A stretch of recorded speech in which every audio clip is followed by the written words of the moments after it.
Hear ye, extra time court is in session. You, Doyle, are guilty of an awful Baerantee. Dambaji did not score 14 goals. I, too, am guilty of a horrendous double Baerantee because Angelo Rodriguez let me down, and so did Ezekiel Barco. And you, Bobby, are guilty of making up a Baerantee that never happened because I never heard you say anything about Pedro Santos and 10 goals. Don't be a sore loser. You got to bring the receipts. You got to bring the receipts. Although it looks better than that jacket. Oh, wow. More Baerantees coming, and by that I mean failed predictions. Extra time starts now. From New York, you are listening to Extra Time, driven by Continental from the AT&T MLS studios in Midtown Manhattan. I'm Andrew Wiebe with my partners in soccer, Matt Doyle, Bobby Warshaw. Rosh Hashanah has taken David Goss away, and Ben Bear was going to get his call up, but he's gone too, so... Shana Tova, boys. Yes. Hope you're enjoying the holiday. If you are celebrating it, if not, welcome in. Decision Day presented by AT&T is upon us. And by upon us, I mean, we got about a week. So we'll talk about that a lot. Decision week? Decision week? The week before Decision Day presented by AT&T? This is Mindy's Decision week? Good point. I hope not. I'm praying not. I thought that decision was already made. You know, we're getting married, right? We're gonna do this thing. You're gonna stick with it? Yeah. I did have somebody text me and say, if you actually know it was her. I forgot who texted that. She said, if you're gonna run away, now's the time. And I'm like, if I'm gonna run away, I thought it went the other direction. I assumed that you would be the one. Yeah, she's running the catch. away. It's not you. No, I'm holding on for dear life. There we go. I'm just like, let's get to the day. October 10th cannot come soon enough for me. By the way, just a quick question before we get to everything that we have to talk about, all the results this weekend, all the games at the same time in the East and the West on Sunday. We've got some mail coming your way, and we're going to revisit our Baerantees and our predictions from the beginning of the year. So Get your spin zone ready. Your excuses, prepare them, because it wasn't good. It was a graveyard of broken dreams. Was it though?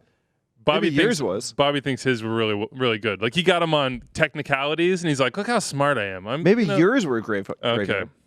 Technically correct is, in some societies, the best type of correct. Mm-hmm. I've experienced that recently. I want to know, these two jackets, which one would Bob Bradley be more likely to wear? If you're watching on YouTube, you can see them. If you're not, go watch on YouTube. Bob approved. Which of these? You gotta take. I'm gonna pass. Oh, I'm gonna. I was hoping for something. If Dave was here, he would have played along. Oh well. All right, let's get to it. Western Conference. If the playoffs started today, the Audi MLS Cup playoffs, that is, LAFC would have the first seed. Yeah. Come on, man. I'm no. It's not my first time around the Audi MLS Cup playoff block, Bobby. Okay. Not in the AT&T MLS studios. That is correct. LAFC would have the bye. Then across from them on that side of the bracket would be Minnesota and Dallas.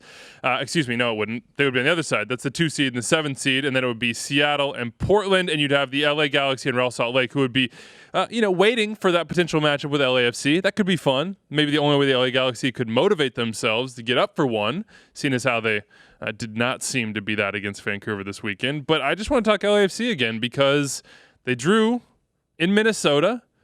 They don't seem to be invincible. They don't seem like a team that teams might be terrified of, maybe afraid of going to Bank of California Stadium, but not terrified of them. You had a nice stat, I thought, Doyle, in your column, which everybody should always read. Against the 2nd through 4 seeds in the West, LAFC have walked away with all 3 points just once in 6 meetings this year. That was back in April when they beat Seattle 4-1. Since then, 0-2-3 combined against Seattle, LA, and Minnesota. Then, G. Giraldo, and I'm trying to guess the first name, and I won't even try, I think, from Brooklyn says, would LAFC even be top of the league if they played in the Eastern Conference? Only one team in the top 5 is in the West right now, and LAFC drew NYCFC and Philly, and they only beat Atlanta of those top teams. Yes. Let's talk about what you just said about, and it's a great stat, wonderful stat. Let's point something out. There is a distinction between being a better team and a team that can hang with the opposition that you are playing against. Seattle, Minnesota, and the LA Galaxy, what do they all have in common when they played LAFC? They played to survive. They put numbers behind the ball. They played against the ball. LAFC are the far superior team. We do this weird thing where just because a team is winning or up the standings, we pretend like they are not objectively, a subjectively good team. LAFC smashes everyone just because they haven't beat those teams for the way those teams have played against them. But does not mean they're on the same level. When you say they smash everyone, doesn't that stat directly refute that? That's fair. They smash a lot of teams, but maybe they don't smash the teams that they have to smash. I would say that they smash them through 90% of the run of play, but the way those teams play protects the space. And yes, they do get results, but I hate when we do this thing where we pretend like those teams are equally as good. This thing about soccer is you can be not as good and play to survive. It's a wonderful part of the sport, but we can also back up and not act like those two teams are the same. In no way am I pretending that. In no way. But these teams do. These teams do, and their fan bases do. Who thinks that they're as good as LAFC this year? Well, I mean, our friend Geraldo from Brooklyn. Nah, I mean, that's true. Jerry, Are you Geraldo from Brooklyn? I'm not. I put it Andrew from Brooklyn whenever I put it in the show. You know it's me. I will largely agree with Bobby there. I think that if you had put LAFC in the Eastern Conference, they would still be Runaway Supporter Shield winners. They would still be on the verge maybe of setting the record. Some of this is self-inflicted by LAFC. They traded away Christian Ramirez over the summer, and they didn't get another backup center forward. So it was Adama Diomande or nothing, and then when Adama Diomande went out, it was nothing. And they've been... Don't talk about Rodolfo Zelaya like that. Nothing. And so... Do not ever. They've been trying to compensate for that. And Bob Bradley made the decision when Carlos Vela came back to play him as a false nine. So right in the heart of where these teams are compacting the field, he put his best player there. And finally, in the second half yesterday, he said, okay, I can't do that anymore. And he shifted, so it was Diego Rossi as the number 9, kind of running off the back shoulder, trying to anyway, and Vela back out on the wing, where Vela got his goal from. So I think they will start playing better. But the era of invincibility is gone. There's a blueprint on how to beat them. And it feels very similar to how things were for Atlanta at this time last year, because Atlanta was a juggernaut. And down the stretch, they got killed by the Red Bulls. And then, teams had been bunkering and started bunkering more. And then on decision day last year, Toronto killed them as well. And Tata Martino just kind of threw his papers in there and said, okay. And he started putting everybody behind the ball and saying, we're not going to be a pretty team anymore. We are going to have you come upfield and use the space that you're giving us and get into the open field, and Miguel and Joseph are going to score. And they did. And that's how they won MLS Cup. And the question I have here is... No, the answer is no, man. Yeah, I was already thinking that. No. I was like, Bob Bradley's not going to throw his papers in the air. He's here to prove something. He said that all year. And the way he built this was to prove something. And you're right, Bobby. He has proved that throughout the entirety of this regular season. But losing Diomande was a big blow. Having the international break come with it did, and having the midfield kind of lose their mojo was a smaller blow that they can recover from, obviously. Mm-hmm. But what happens in the playoffs when somebody does pack it in on them, and they will pack it in? It's an open question, right? And the idea with Bob Bradley is that they will play such good football that they will find the chances they need, and then Vela or Rossi, or if Diomande is back, one of those guys will be the difference maker. On balance, they're going to play better soccer than any other team in the league next week and into and throughout the playoffs. But that doesn't mean they're unbeatable, as these teams have shown. Bobby, how would you set your team up in a playoff matchup against LAFC? What would you do to try to stymie them, knowing that, at least for now, they don't have Diomande? Right. I'm going to assume that Carlos Vela will be back out on the wing. Mm-hmm. You have Brian Rodriguez in there. Mm-hmm. You have Rossi kind of tucking in and trying to make those runs. Mm-hmm. How would you do it? 4 specific points on the whiteboard before the game. One is, do not get countered. Whatever happens, we can talk about LAFC and all the things they do well. The best thing they do is exactly what Miguel Almiron and Atlanta United did last year, counterattack. When they get you in transition, they're nearly unstoppable. Number 2 is sit deep like we've seen. Specifically, the auxiliary to that is keep the outside backs tight to the center backs. Do not let Diego Rossi or Carlos Vela get in between those players and have Eduardo Atuesta and Mark Anthony Kaye do that. If you allow that as an outside back, you are buying everyone a brand new car. That is the rule with my team. The third thing is, when we win the ball, don't even think about it. Hit the ball into the outside back channels. You did the video about this last week. Win the ball, hit the space. Don't pick up your head. Hit it blind. The strikers are going. Hit that blind diagonal, because Betashor's up on one side, and Harvey or Palacios or El Munir, he's up on the other side. If you're going to beat LAFC, hit it blind into those channels and let your winger run onto it. Go ahead. Sorry. That was 3. Perfect. And 4, really what every team should do if you don't have the talent is just master your set pieces. I believe they said it on the broadcast that Adrian Heath knew that they were susceptible. I'm not sure that they're susceptible per se, especially when Walker Zimmerman is in the game and not Tristan Blackman. But you have to acknowledge, if you do not have the talent level, you have to win. The literally other sport that is played within every soccer game, which is the sport of set pieces, you have to win that one. And you may get your chance. You may have a blown offside trap. You may have Michael Boxall just rolling in there all by his lonesome. He puts in the back of that. Minnesota goes 1-1. Minnesota has decent results this year against LAFC. They have decent results in 2 years against LAFC. And they don't have Darwin Quintero at his best. He's not that. Mason Toye is not at his best. Came off for Angelo Rodriguez, which right now that's a message because Rodriguez hasn't been good. We'll hear more about that later because one of us made a terrible, regrettable Baerantee. That was me. We have a text from the text line here. Why is Ike Opara not in the U.S. national team camps? I would choose him over Long, Miazga, Gonzalez, or Zimmerman. Is injury risk really a fair reason to leave someone so deserving out entirely? It was never for injury risk, was it? I always thought it was. I don't know that it was injury risk. It was simply that he didn't have a consistent few years strung together for a lot of different reasons, most of them injuries. Part of it is explainable, right? So he just wasn't in the group heading through 2018 qualifying, right? They had a group. Because of injuries. Yeah. Ike didn't have his first fully healthy until season 17. Until 17. Right. 16, he had the Achilles, right? So that's explainable. So, yeah. All of a sudden now he missed that cycle. 2018 was all about rebuilding. 2018 and 2019 after they failed to qualify. Kids, yeah. And that's something entirely new. So that's why he wasn't in then. And he's in now just because he's not as good of a passer. Yeah. Right? You don't trust him on the ball to play through a press like you would.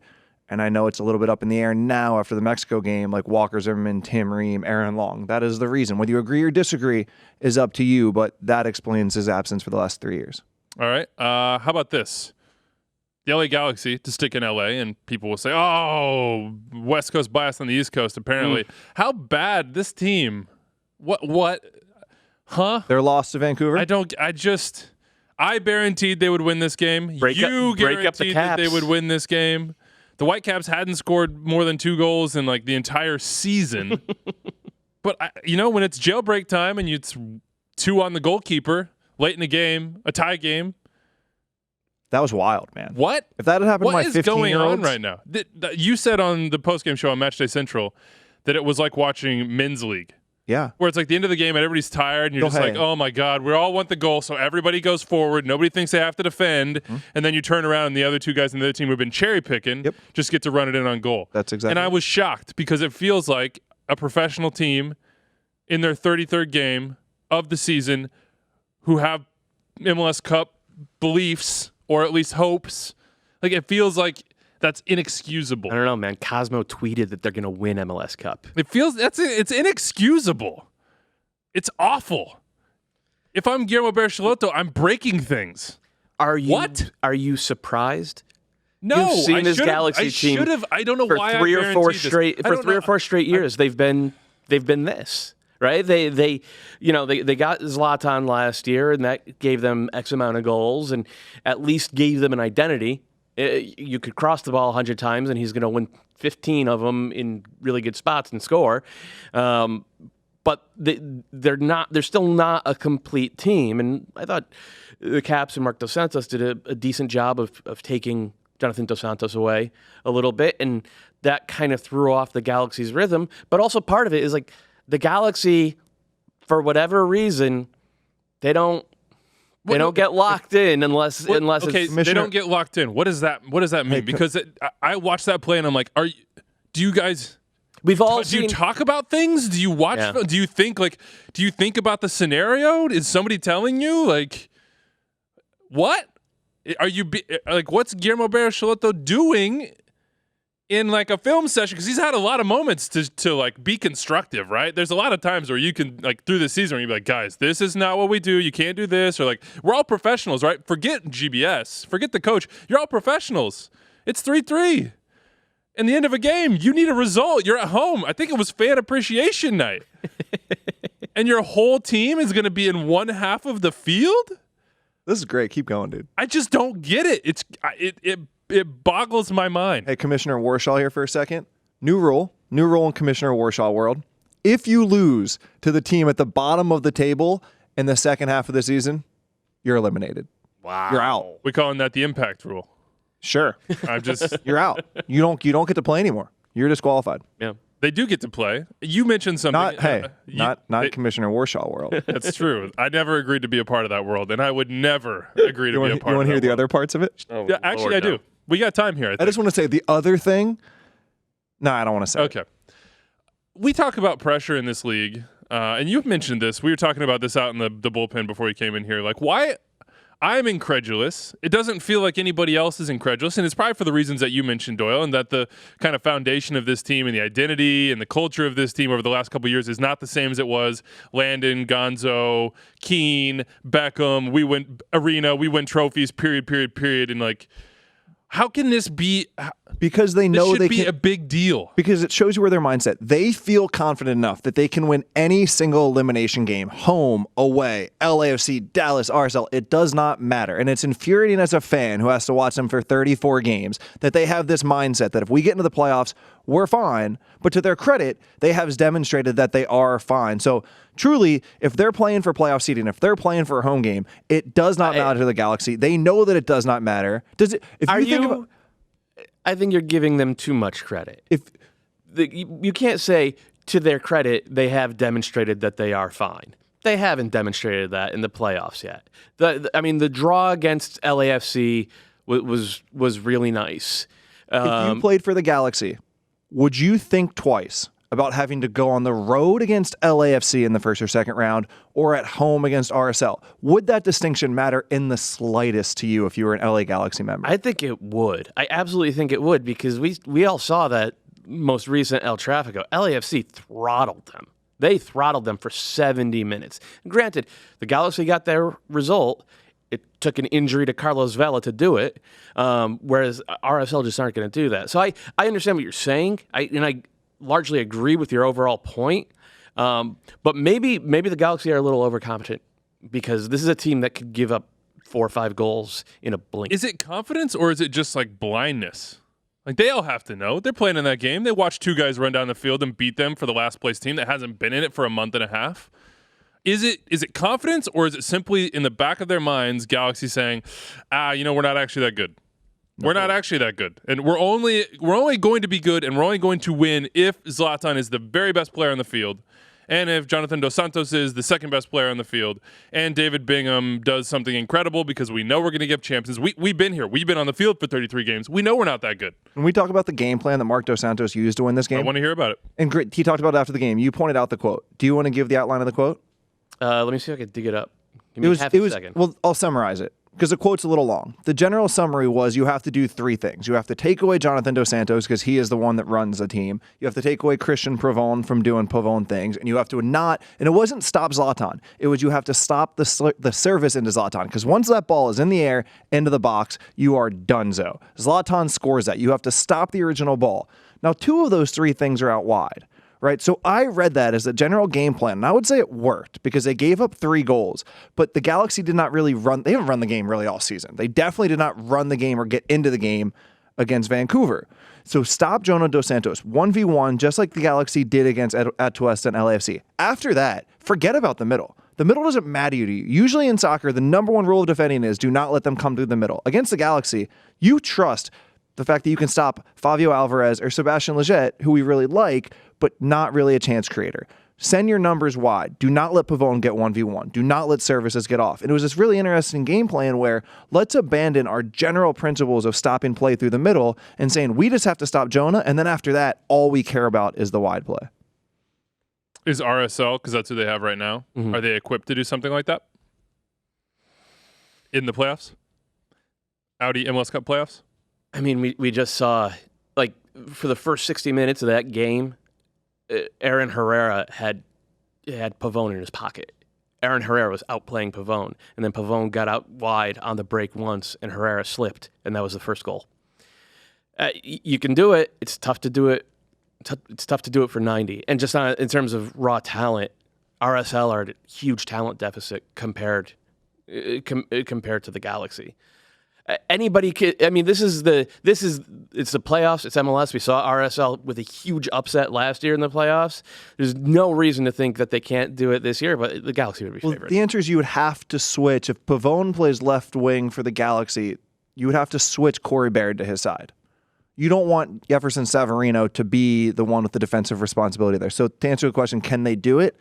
Yes, but I think you have to get Baird to be the defensive one on the same side as Pavone, and then you let Savarino cheat a little bit, especially considering he's going against Rolf Felcher on that side. And by the way, this is why it should matter to the Galaxy where they play this game, because it's not just about how they do in certain environments. They've been okay on the road. 5 wins, roughly half their road games have been a result. But RSL, well, right now their opponent, their likely opponent, because they're, it's either going to be RSL or the Sounders or Minnesota United, which tells you about the Western Conference in general, but it's probably going to be RSL.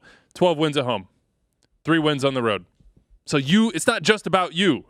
You need to get your opponent in a place where they're uncomfortable as opposed to letting them be where they are comfortable. And we've seen RSL, by the way, also do it where they're not comfortable as well against LAFC. So Galaxy, my shrine it's all my candles are out. I've neglected you. Wait, so are you out on the Galaxy then? I'm not out on the Galaxy. I'm just, that moment broke me on this sort of hopefulness that I often have about the Galaxy, which is that they're going to make things more interesting.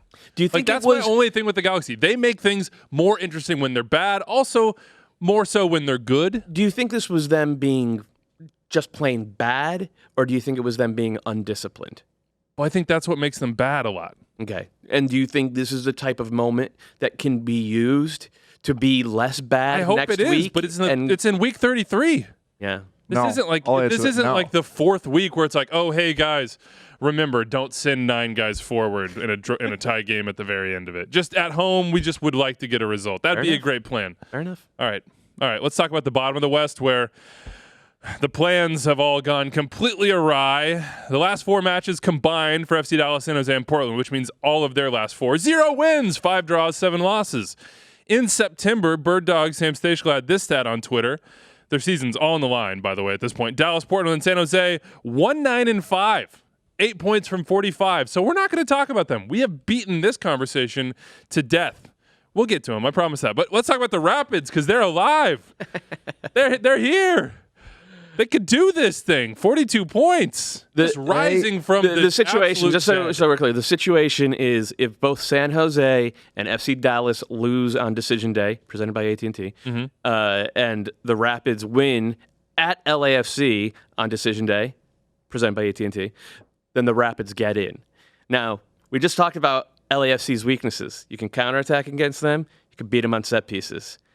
Since May, the Rapids have been devastating, both on the counter and especially on set pieces. They've scored, I think, 20 goals since May on set pieces. It's unsustainable year over year. They won't be as good on set pieces next year, but it's not next year yet. It's this year.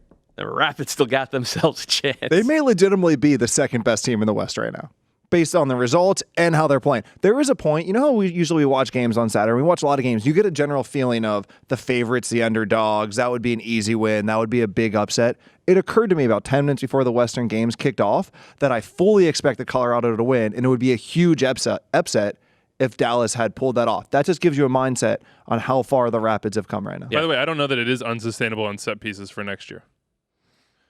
Jack Price here. Remember, if you send us free stuff, we'll put it on the table. That's why we got the Jack Price jersey here. That's why the FC Wichita scarf is here. I bought the Pride Night Dark Clouds scarf, but it deserves to be on this table. So sometimes we will drop our hard-earned coin.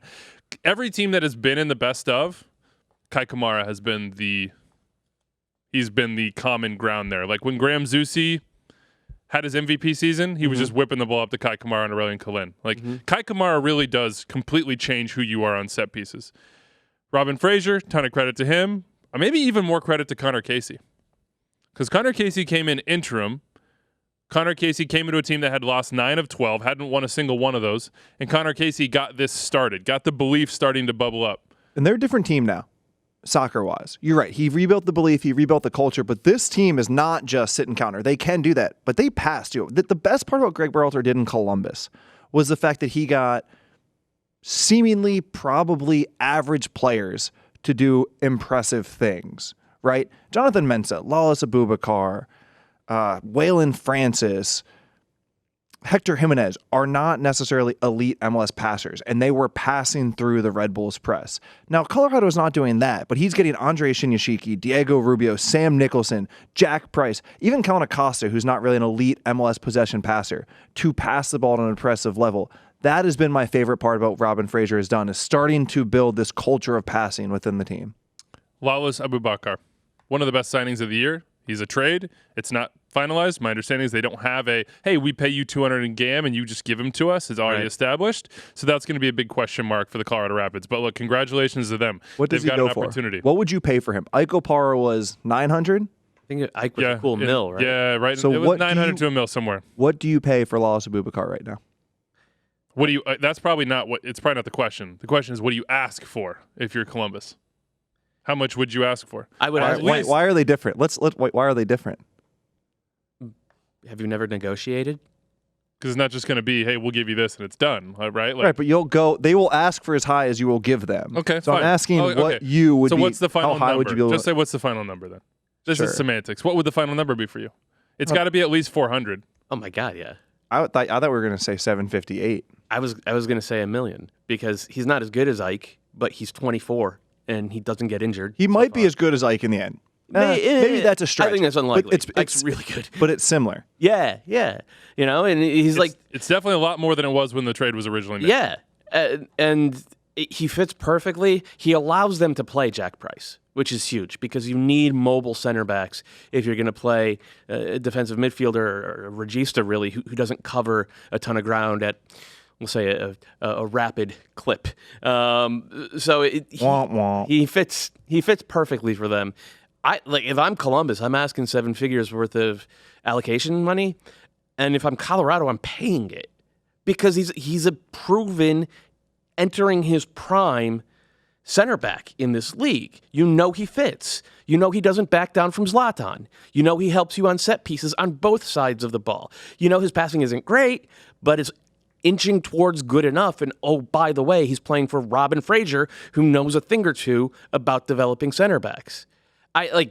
It's going to be one of the more interesting negotiations of this offseason. If I'm Columbus, I'm not sure I want to lose him. At the same time, they have 2 options, right? They have Jonathan Mensah and Abubakar Keita of their own. Good, yeah. So they have 2 potential starters going into 2020. So this is something to keep an eye on. It'll be an interesting storyline. You have to wonder what other teams look. The market sets prices too. So you could come to Colorado and be like, we want 7 figures, and be like, well, no. And if you can't get it elsewhere and you don't have plans to push them right in, you got to get something.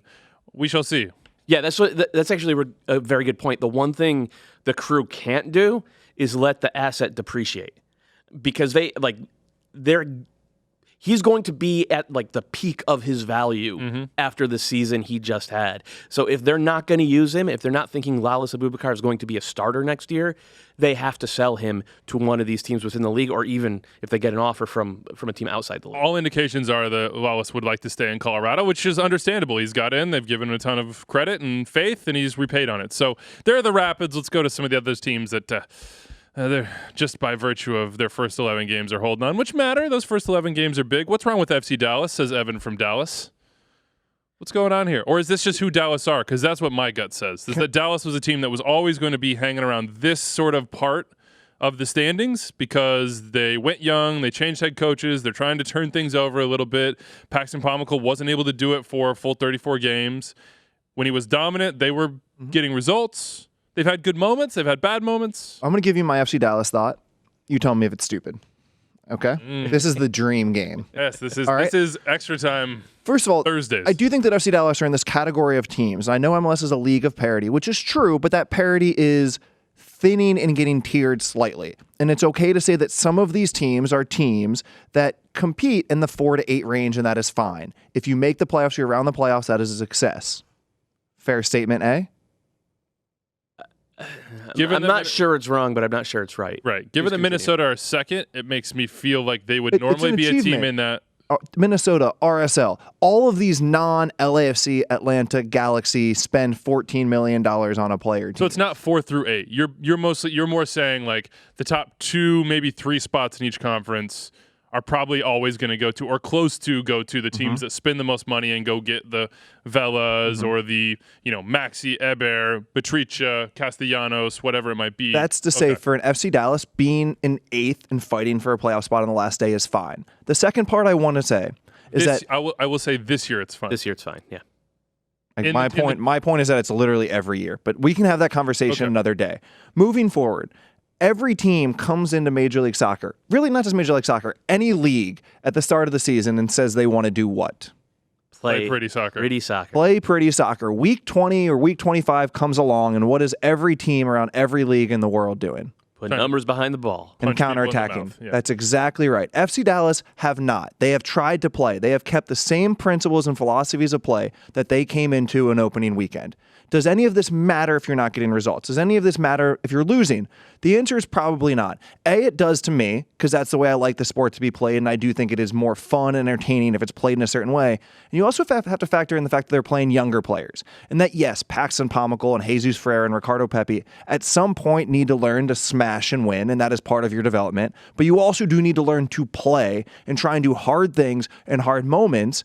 And for this moment in time, it is a good, applaudable thing that FC Dallas have tried to do that down the stretch while everyone else put numbers behind the ball and played safe and counter. I'll go a little bit more nuts and bolts. I think that with Greg Berhalter, with Jesse Marsch, with Robin Fraser, with a number of other coaches around this league, you see their first stop as Jim Curtin's a good example as well. Their first stop or their first year as a head coach. And they have some ideas in terms of the team shape they want, where they want to draw their line of confrontation. Some of them had really good ideas about how they want to play from the back. Thinking in terms of the final third tends to be less advanced. Berhalter has spoken a lot about this. When he got fired in Sweden, it was because his team didn't attack well enough. Now, that's not the Greg Berhalter we knew in MLS. I look at how FC Dallas play, and I see a lot of pretty stuff coming from the back. And I see they've had dozens of through balls that were not finished because it's not about to me, this team's not about the youngsters underachieving. It's about guys like Don Badji, Zdenek Andrasic, Santi Mosquera, those guys not delivering. But when they get to the final third, they are stagnant. They don't have a ton of ideas. They don't have the sort of set patterns that you can recognize in this team as they build from the back. And Curtin is a good comparison because I think this Union team is so much fun to watch now, and they have such good ideas in the final third. 4 years ago, they didn't. So I think Lucci is somewhere in his process of developing as a head coach as he develops the players. And I will say, I don't think that Bobby's long-range point, it's a success every year if you're just fighting for a playoff spot. I disagree with that. Dallas want to be more than that. Their fans want them to be more than that. They have to eventually be more than that. They have been more than that. They have been. But I think for this year, going into the final weekend in complete control of your own fate, all you have to do is win at home against a team that's already out of the playoffs, that's missing their best and most important player. If you had offered that to FC Dallas before the year, you take it every single time. That team is Sporting Kansas City. That player, I'm guessing, is Roger Espinoza. They're Not also Ilie. missing Ilie in this one as well. Roger, this is a good opportunity. Mm-hmm. I always get the champagne out. Get the champagne. I always chafed at the red card Roger phrasing, and I was there when he was drafted and when he started to build that reputation, and I don't think it's completely fair, but he's got the red cards now, so it can't be completely unfair as well. Roger Espinoza, a legend. Let's celebrate him. He's one of those. He is probably my favorite MLS player of my time, really watching and covering the league all the time. Agreed. But you have to say the stat. 11 red cards. For his career. Third of the year. Most in MLS history, according to Paul Carr. And according to the FARB. Yeah. According to Rick Laws. That's more important than Paul Carr. Yeah. Whoa. We don't do that to Paul Carr. We don't say that to show. Paul Carr, but, Rick Laws, it is the trump card when it comes to MLS statistics. Thomas and Olave, by the way, had held that record previously. That was going to be my trivia at the end of the show. I had it for you, so it wouldn't have been that interesting. Already had it. If Dallas cannot get a win at home against Sporting Kansas City without Roger Espinoza, they straight up do not deserve to be in the playoffs. Now, they might make it anyway, but that's this is a game, if you're a playoff team, you have to win it. Agreed. Agreed. There's also another game on Decision Day presented by AT&T that's going to decide the bottom of the West. That is San Jose at Portland. San Jose losing late to a Jordan Morris goal. Portland hosed on an offside call. Johnny Russell was offside. You can check that out on instant replay. We have the angle there for you. You can't win up 10-9 men on Sporting Kansas City right now. You getting done by the referees at points. That's just tough. It's tough to be them, and we'll talk more about San Jose Portland on Thursday. In the meantime, Diego Valeri tweeted just a picture of himself playing the piano in a game from, 2013? And then he deleted it. What does that mean? Playing the piano? He was just running. Really? I looked like he was playing the piano. I thought it was a Maestro reference, maybe. Oh. I don't know. I didn't read enough into it. He had his hands like in a piano playing. You're the narratives guy. Well, I'm just trying to figure it out here. I don't know what that means. I suspect we never will. Perhaps. Maybe we could get him on the show and see if he'll divulge everything. Yeah, I don't think he would. I'd guess he would. What is the fact that Diego Valeri didn't play this weekend? Yeah, that was the part that's a little bit more interesting. I mean, it's bizarre what's going on with the Timbers right now. I think they're 2-4-1 in their last 7 games. 6 of those have been you got to get Renzo Zambrano on the field, Matt. 2-4-3 in their last 9 games, 8 of which have been at home. It's strange. Valeri's missing games. Brian Fernandez gets a red card. He's only scored in 3 of his last 14 games. He missed about a month with what was reported as a stomach bug. Bad tummy. Hey, come on, bro. Bad tummies happen. Bad tummies happen. We've all been there.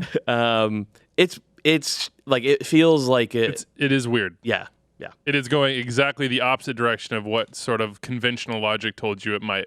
This team was in MLS Cup last year without Brian Fernandez, and then they added Brian Fernandez, who was one of the leading scorers in Liga MX last year, and he came in. He scored 6 goals in his first 5 games, and it looked perfect. And nothing has gone right since then. It's weird. We'll talk more about that on Thursday. Let's talk about the Eastern Conference. NYCFC sealed it. They did not win to seal it. That's because the Revs got a 2-0 dub at home against the blue side of New York. Gustavo Bo, Carles Gil, Teal Bunbury, Matt Turner. I came on this show and I said, I hope the Revs get just whooped. Right. And then the Revs fans came after me.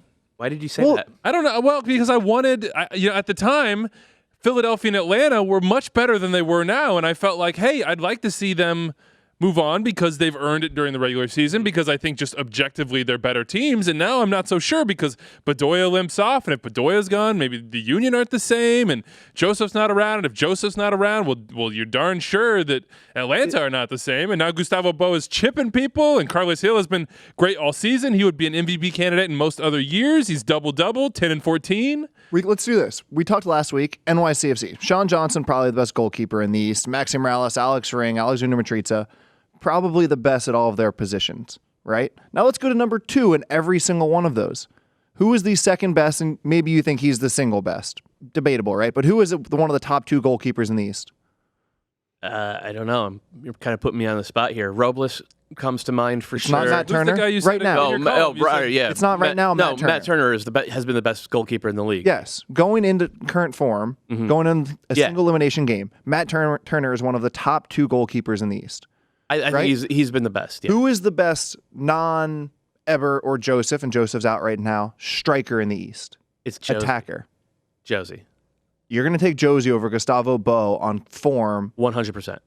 I guess I just disagree there. I don't think that they're both the same player. Gustavo Bo he floats the around. The ability to win you a game. If you had to pick one for a single elimination playoff game on form right now. Josie Altidore, yeah. By a mile. Without a second I disagree. Right now, I would take Gustavo Bo. What is the ceiling for the Revs? Because, the floor is basically what I laid out in that show where I was like, hope they just lose and they move on to the next offseason because they have potential, and be very, very happy and excited Revs fans because what you've done this year is incredible. They have 1 win in their last 6. Okay, fine. Don't feel bad about that. I don't 2 feel in their bad last about 10. it. I don't feel bad about it, but I'm like, oh man, maybe I didn't see the ceiling there. I knew that Gil was good. I knew that Bo was really good. I figured they'd shoot themselves in the foot. NYCFC were missing 6 starters, right?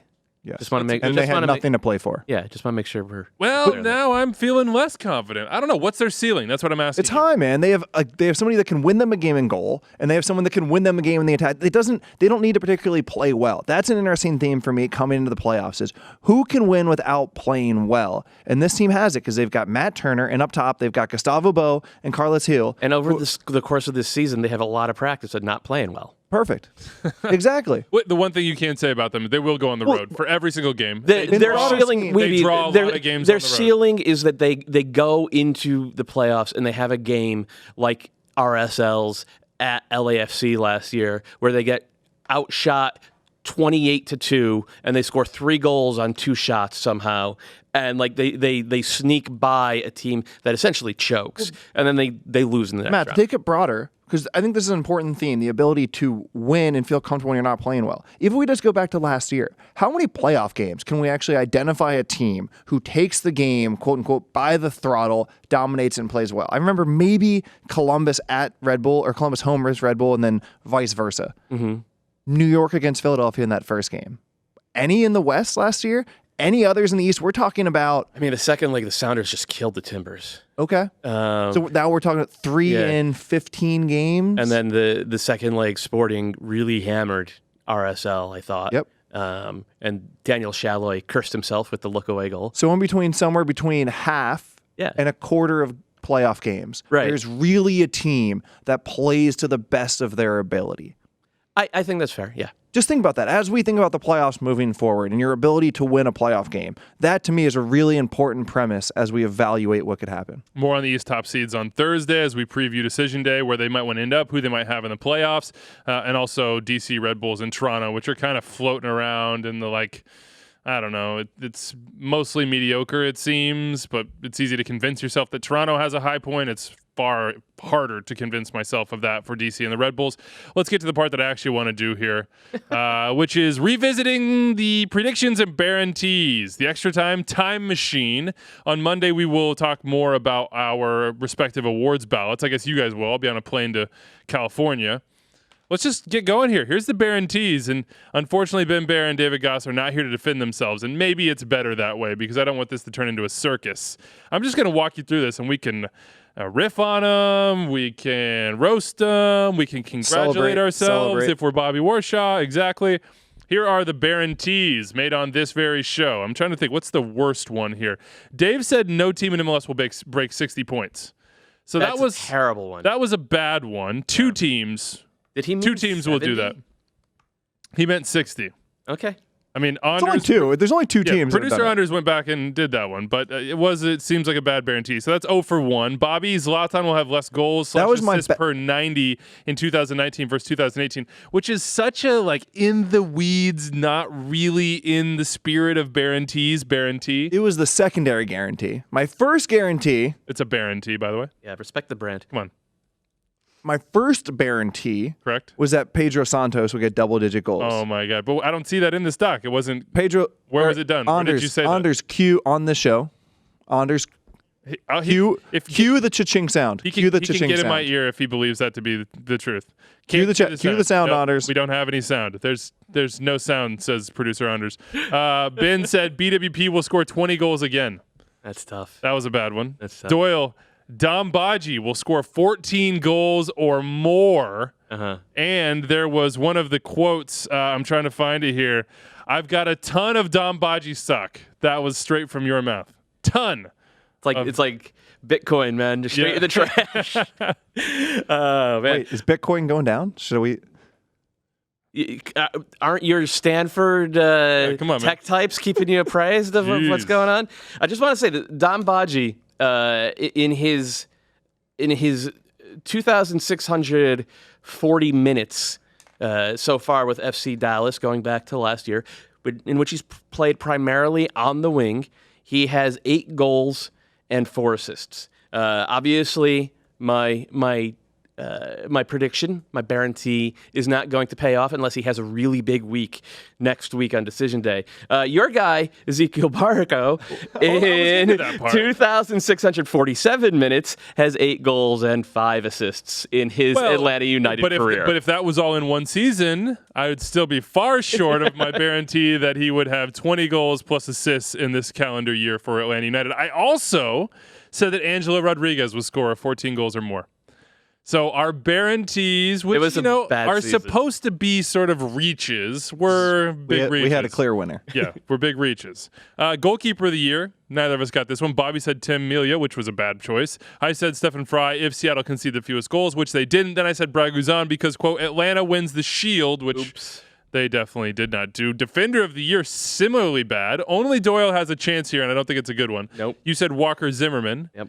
Bobby said Kamar Lawrence, which I think was a smart choice. I said Graham Zusi, quote, he's going to be on the best back line. But remember, I just want to put it out here right now. We did this show in the throes of CCL fever, as they had knocked off Toluca and looked. You were saying they're the best possession team in the history of possession. They were for 180 minutes, man. And we were on crown him. We were on that CCL high that just it's hard to come down from that one. Christian Nemeth is going to have his breakout year, boys. And David Goss was right behind us with Matt Beasler for Defender of the Year. D-Mid of the Year. This is always interesting, an extra time special because nobody appreciates the D-Mids as we do. Bobby, who'd you choose?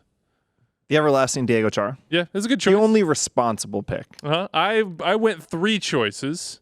Ozzy Alonso, which I think is closer. Jonathan Dos Santos, which I think is decent. And Juan David Cabezas, which unfortunately he has not returned to the 2017 form where he was just absolutely incredible. Eric Remedi for David. Doyle, Russell Knaus. Right back, Russell Knaus. Yeah, what is 4 going on? straight shutouts since he moved right back. Russell DC Knaus has, according to both Paul Carr and Rick Laws and Pablo Maurer, who sniffed this one out, that's never happened before in the history of DC United. I did not know that. Yeah, never before. Well, I mean, this is Ben Olsen's ideal team because he has one guy out there trying to score and do creative things in Wayne Rooney, and then he has 10 other guys who are just running around smashing into people playing bumper cars. It's Benny Ball. And apparently in Benny Ball, Russell Knaus is a right back. So this opens. The actual D-Mid of the year, we can all agree, is Atuesta. Yeah. I think that one's pretty clear. I have in my column coming out later today, 24 takeaways. The best non-Vela Zlatan Joseph player in Major League Soccer in 2019. He's been the most outstanding. If you take those 3 out, he has been the most outstanding player. Him and Maxi. Him and Maxi are the 2, I think, yeah. Under the radar, Maxi's hit 20 assists on the season. Yeah. Let's go back to DC because we didn't talk about that DC Red Bulls game for so many reasons. So just the big one being that it was pretty dour. DC right now, as they try to take advantage of the final few weeks, maybe months, depending on how long they can keep this thing going, of Wayne Rooney. Where do they stand? Is that it? It's just like, hey, Wayne, try to do something. Next week, it's not. He's suspended for the final game of the season. That's a bummer. It's home versus Cincinnati. Cincinnati's going to put everybody behind the ball. They decided about a month ago that was their only. Well, they set the record though. Yeah, they popped some champagne. It still set the record. Worst defensive team in Can we talk history about that for a second, Andrew? Sure. Why has that happened 4 years in a row, Matt? 4. Yeah, this is 4. Minnesota, Orlando. Isn't there third year in a row? And the common theme there, sort of expansion struggles early on. But there were expansion teams 7 years ago as well. We're in a higher scoring era of MLS now. Yeah, that's if you compare the late aughts, really the TAM era, to the pre-TAM era, you got to go back to the late 90s to find a time that's been as high scoring as these last 3 years. And I just think it's more quality coming into the league. I also think there are better quality coaches. So if you have super talented players and then you have coaches who are, I think, pretty good coaching them and doing stuff like, Hugo de Position and all the, sort of tactical stuff that's come out of the Pep era in Europe, you're going to score more goals. You're going to see more stylish play. And I think those two things have combined for this high-scoring era. I mean, that's part of it, I think. And I love the idea of, the TAM era. I'm thinking, Jurassic, and, you have different, levels of sediment, and you're, digging. Never mind, I'm going too far down that. But you also have teams that just weren't prepared. and weren't able to remedy their issues either on the coaching side or in the transfer market or whatever it was quickly. Like all those teams had, except for Minnesota really, but they did on the playing side, they had big changes that were fueling those, like coaches being fired and moved out, new coaches coming in mid-season, misses on big players. You know, FC Cincinnati just had to blow it up 10 games in. They're like, oh crap, actually, no, we didn't build this the right way. So a lot of different things going into that one. What about the Red Bulls? Before we move on to our other picks here, Comeback Player of the Year is next. Where do they stand? I think it's super important for them more than maybe DC or any other to get a home game. They're kind of like RSL. Like they're so much better at home. They need to play at home. Can we play stupid or not again? Sure. This is the statement. Some of us are always playing that, Bobby. This is the statement. The Red Bulls are in a better position entering the playoffs in 2019 than even when they set the points record in 2018 or their best years under Jesse Marsch. I feel like stupid or not? We've done this before, and I thought we said stupid. It's galaxy brained. It really is. Because I relative to what the other team expects from them, you can say yes. Because maybe teams will overlook the Red Bulls now in a way that they certainly didn't last year and that they didn't in 17, 16, 15, even back to the Thierry Henry era. The Red Bulls were never overlooked in the playoffs by the team they were facing. Maybe they will be this year. But to get back to what we've been talking about really throughout this episode, you need match winners in the playoffs. Sometimes you just don't play well, and you need a guy who could go and get you that goal. And throughout this decade, that guy has been Bradley Wright Phillips, but we've seen throughout this decade he needed one more helper in that attacking third. Well, now they don't have Bradley Wright Phillips anymore, and they don't have that other guy. They might have the either. helper. Josh Sims might be that guy that they need. Has he scored yet? He might be good. Come on, Bobby. Has he scored yet? That doesn't. Numbers matter sometimes, but sometimes it matters if you're a good player. Josh Sims appears to be a good player. But doesn't right? No, this happens all the time. Guys score goals and they don't. They don't score goals and they do. I don't want to debate Josh Sims. I just want to go back to the point. Like the only way that this team is going to be better in the playoffs is if the numbers add up, which is their goals are more than the opponent's goals. We've talked about this. I did not at all listen to what you were just saying. I figured. Because I had a point I wanted to make. Okay, make your point.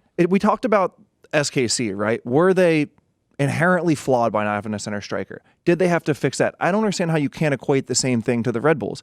4 straight years. It was at 4 since Jesse Marsch took over and they were really good. They had another playoffs and they failed. I don't know how you can't ask yourself if what they were doing wasn't right and they had to adjust. They've clearly adjusted. This is an entirely new situation that they are going into playoffs. And if I'm a Red Bulls fan or somebody on that team, I might feel better now than I have in the 4 years. That is my only Red Bulls thought. Okay, there is something on Peter Vermees here down below, so I'll just get to that one here in a second.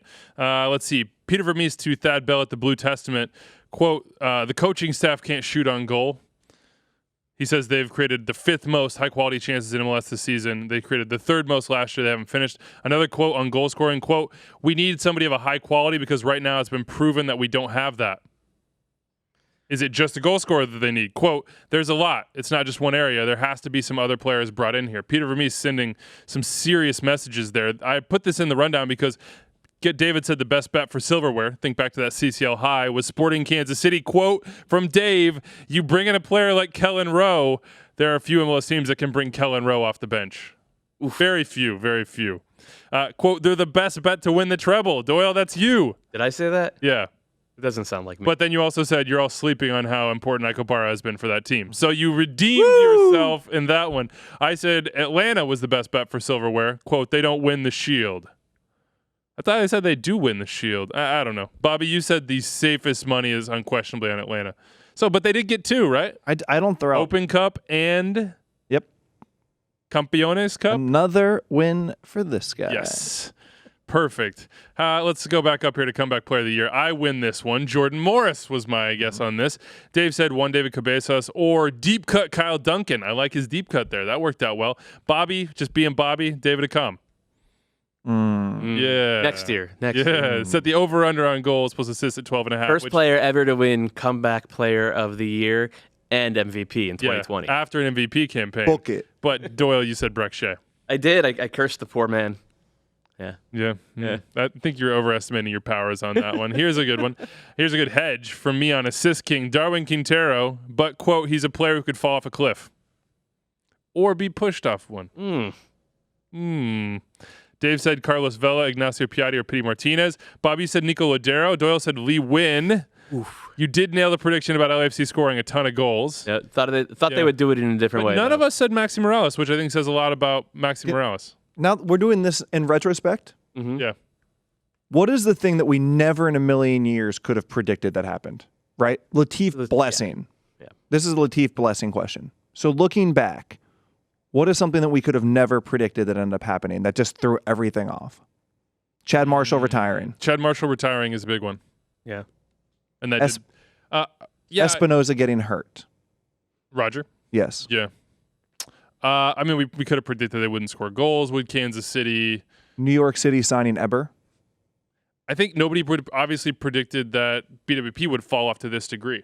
I think there was conventional logic that BWP would not be as good, but there was still plenty of logic going that from said, 20 goals to 2 is I mean that he would just be like essentially gone. And I think on the flip side, Philly bringing in 3 guys who in Wagner, Montero, and Shabilko, who are all like, if we did like best 11, second best 11, third best 11, all 3 of those guys would have an argument to be on like third team all MLS. We did the Golden Boot presented by Audi on the show last night, and it was Carlos Vela, Zlatan, Joseph, and on the list was Kasper Shabilko. Yeah. And it was jarring to look at. And that's nothing against Kasper Shabilko. It's just incredible what him and that team have accomplished. Speaking of Golden Boot presented by Audi, I picked Zlatan. Dave picked Joseph. 2 good choices. Bobby, you weaseled out of making a pick, but you made a good point about Joseph and Pity and taking PKs. We just do these, and you guys throw out hot take after hot take, and I can't even deal with it. Somebody has to bring reason. Doyle said Zlatan. We all had good reason there. Is Vela gonna be the sole owner of the record? He's got 31, the left foot. Minnesota United somehow didn't take it away. He's sitting on the edge of the box, the 18, setting up on his left foot. Maybe you should just overcommit to the left foot at this point. Especially now since he can't accelerate. Just overcommit. Just go to the left foot and say, get to the end line, man. Take me. I just refuse to let you have this. We did not pick that Golden Boot. Will he get there, though? Carlos Vela. Does it matter if he does? This is, I think, the best single season in MLS history. I think he is the Landon Donovan MVP, and if somebody puts on their ballot anybody else, I think it's malpractice. I think you should have your vote taken away from you. I honestly think that. Okay. I don't disagree. He should be the unanimous MVP. Is that the Wiebe commissioner world? Yes. I think he gets I think more about that world. I think he gets it. I think he'll get another goal next week, and Zlatan will come up 1 short. And Zlatan will then say the Golden Boot only counts for regular season and playoff goals. He's already been saying he doesn't really care about MVP or Golden Boot. If LAFC, Bobby, don't get to 71 or don't pass it, I guess, because they can't hit 71 at this point. They're at 69, so they would only be able to go to 72 or to 70 or to 69. Mm-hmm.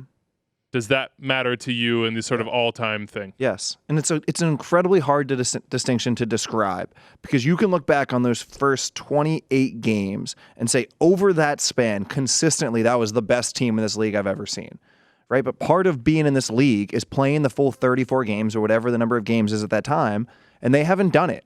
So yes, they do need to win MLS Cup now to cement their spot. I wouldn't say for sure, but unquestionably.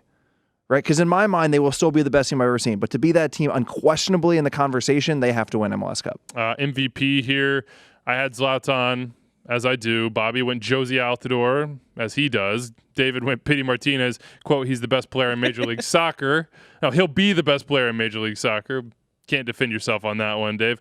And then Doyle, you weaseled out of making No, this I pick. picked Vela. I picked Vela. Yeah, I'm sure you did. Yawn. By the way, Producer Anders has been in my ear. He wants you guys to know that in the office vote, Bobby's jacket is winning. Really? Yeah. I'm very disappointed in that. I gotta tell you, Wiebe, your jacket's kind of ugly, man. What? Whoa. Yeah. Whoa. Yeah. No, I'm not gonna let that. I'm not gonna let that stand. I'm just gonna ignore it. Toronto FC of 2019, the good team that will miss the playoffs. I said Columbus Crew. Dave said NYCFC. Bobby, you said the Sounders. And Doyle said RSL. So you guys all lost on that one. The coach under the most pressure. Wiebe wins again. I said Brad Friedel. Doyle. And producer Anders says this was dismissively. He gets the year. He didn't. Adrian Heath. That was probably right, but He stuck with it, got his team to where he wanted it, and then Doyle said Jim Curtin, who's pushed it up. Wooden Spoon, none of us got this, which is actually kind of shocking and terrible. San Jose, I look bad there. Dave, Minnesota, he looks bad there. He did say, I guess, FC Cincinnati could. Bobby, you had New England. Looked good for a while, and Doyle had New England and FC I thought Cincinnati. he would get the I year. didn't read this right. Yeah. 2 people did have Cincinnati. And then the Leicester City of MLS in 2019. We all missed on. Red Bull 2 for Dave did not work out. Montreal Impact for me. Looked like it might have worked out. Same for you, Doyle, but it didn't. And then Bobby, Houston Dynamo. Quote, are they not a team you would hate to play in a single elimination game? You wouldn't mind it because it ain't happening. Who is Minnesota? Minnesota's Leicester right now? Yeah, absolutely. Yeah, for sure. That's the Leicester. Absolutely. What if they won MLS Cup? What would we have to do as noted realtors? What do you think our punishment should be? You give credit where it's due. You That's know, true. We would need to get it. Adrian can sit down in here with us and say whatever he needs. I'm not doing anything. I had him in the playoffs. That's true. You did. I'm not apologizing. Yeah. You guys though. Yeah. Might have to do something. Repent. I thought Wiebe had him in the playoffs. No, I didn't. No. 10th place, I think. 9th and 10th place. Okay. Yeah. Okay. That's it for us. Thursday, we will run through Winner, Decision Day presented by AT&T. Bobby, don't celebrate too hard. You had just a couple small victories I think there. he's more celebrating about the jacket. Oh, really? Yeah. 4-0. I love this jacket, man. That's a bummer for me. It's going to ruin my day. All right. We'll see you on Thursday, everybody. In the meantime, have a great week.